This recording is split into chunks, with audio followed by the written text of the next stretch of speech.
Kami dari kelompok 5 akan melakukan analisa studi kelayakan pembukaan cabang Palet Coffee di Galaxy Kota Bekasi. Di sini kami melakukan penelitian dari beberapa aspek, yaitu salah satunya aspek sumber daya, aspek pasar, sampai aspek kelayakan pembukaan cabang.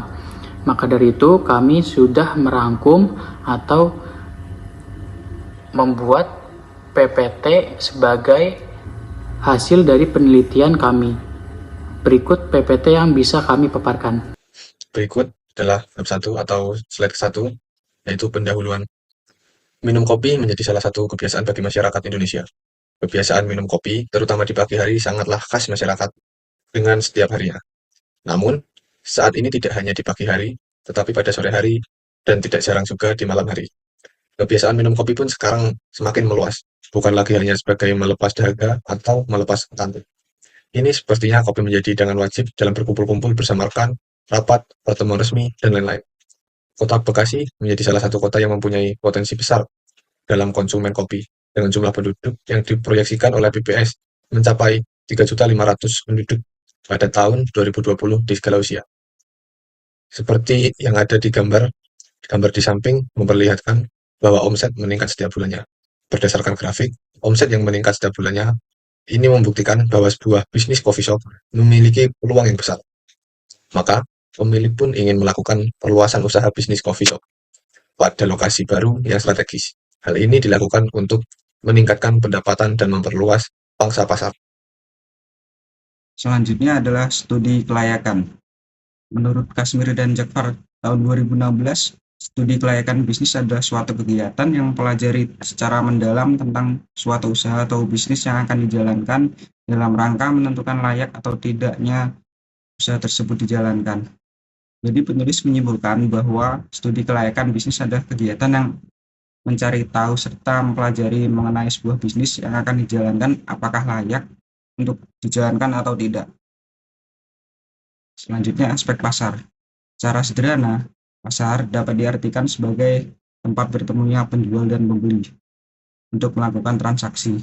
Menurut Kasmir dan Jakfar tahun 2016, pemasaran adalah suatu proses sosial dan manajerial dengan individu dan kelompok untuk mengetahui kebutuhan dan keinginan mereka dengan cara menciptakan serta mempertukar produk dan nilai dengan pihak lain. Selanjutnya, aspek teknis. Secara umum, ada hal yang hendak dicapai dalam penilaian aspek teknis atau operasi. Menurut Kasmir dan Jakfar tahun 2016, yaitu 1. Agar perusahaan dapat menentukan lokasi yang tepat, baik untuk lokasi penyimpanan, lokasi kedai yang dimaksud. Kedua, agar perusahaan dapat membuat layout yang sesuai dengan kebutuhan sehingga dapat menciptakan sebuah kenyamanan dan efisiensi tempat. Yang ketiga, agar perusahaan bisa menentukan teknologi yang sesuai dan dalam menjalankan produksinya. Baik, poin selanjutnya ada aspek sumber daya manusia. Aspek sumber daya manusia, aspek manajemen, dan sumber daya manusia mencakup hal-hal sebagai berikut. Yang pertama, ada job analis, yaitu seseorang yang menganalisis jabatan yang diperlukan untuk menyelesaikan dan mengatasi pekerjaan tertentu. Yang kedua, ada job specification, yaitu seseorang yang menentukan persyaratan dan kualifikasi yang diperlukan pada suatu jabatan. Yang ketiga, membuat struktur organisasi, yaitu mendesain struktur organisasi yang menggambarkan jenjang manajemen, kedudukan, jabatan, dan struktur pertanggungjawaban. Yang keempat, job description, yaitu serangkaian pekerjaan yang menjelaskan tentang pekerjaan teknis anggota yang menjabat pekerjaan tertentu. Dan yang kelima, mendesain sistem kompensasi, yaitu menjabarkan struktur penggajian secara lengkap dan jelas untuk semua jabatan dalam pekerjaan berdasarkan garis struktural dan fungsional. Dan yang terakhir, yang keenam, ada sistem pengembangan karyawan, yaitu membuat sebuah pelatihan, baik formal maupun non-formal, untuk mengembangkan skill dan kinerja karyawan. Aspek keuangan. Secara keseluruhan, penilaian dalam aspek keuangan meliputi hal seperti sumber dana yang akan diperoleh, kebutuhan biaya investasi, estimasi pendapatan, dan biaya investasi selama beberapa periode.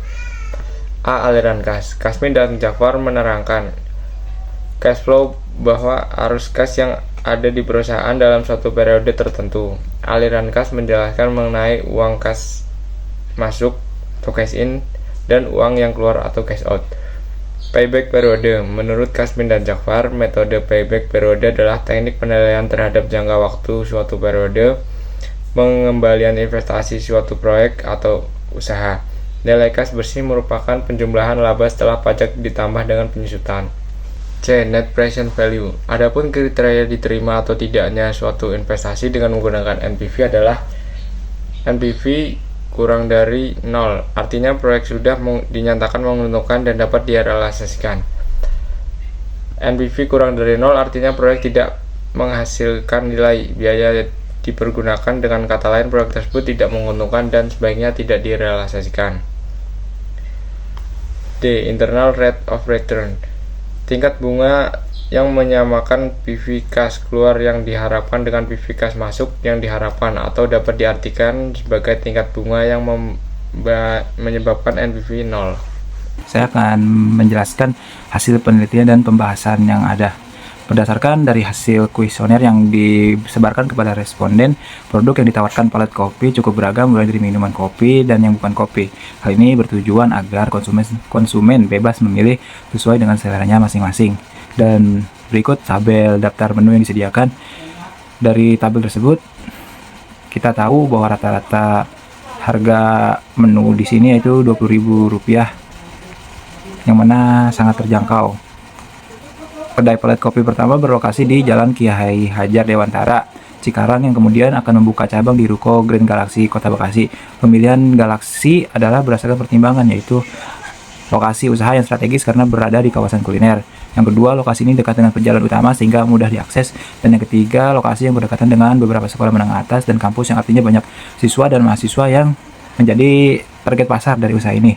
Kemudian di sebelah kanan sejauh 300 meter terdapat dua kedai kopi bernama Broker Kopi dan Kopi Pes. Dan yang terakhir di sebelah kiri sejauh 100 meter terdapat Indomaret dan Pisang Gorilla. Lokasi ini dipilih karena terletak tidak jauh dari jalan utama. Jadi traffic pengendara tidak terlalu ramai, lebih tersaring karena pengendara yang lewat situ biasanya bertujuan untuk mencari kedai kopi untuk biasanya untuk nongkrong atau sekedar mengobrol gitu. Nah, kemudian di slide selanjutnya terdapat rincian biaya Palet Kopi. Bisa dilihat dari tahun 0 sampai tahun ketiga. Di sini laba bersih terlihat menunjukkan signifikan yang meningkat gitu. Untuk di tahun 0 tidak ada penjualan karena baru pembukaan, jadi biaya dikeluarkan hanya untuk membeli peralatan, perlengkapan, dan pemasangan wifi. Tapi di 3 tahun kemudian Palet Kopi mencetak laba bersih sebesar Rp114.389.500. Dan yang ini tabel ketiga yaitu cash flow dan payback periode dari Palet Kopi. Bisa dilihat positif cash flow menunjukkan hasilnya angka 2, yaitu yang artinya proyek tersebut akan mencetak atau mempunyai nilai positif dimulai dari tahun kedua. Payback periode menunjukkan hasilnya yaitu 2,21 atau 2 tahun 2 bulan. Di tabel keempat ada perhitungan NPV dan IRR.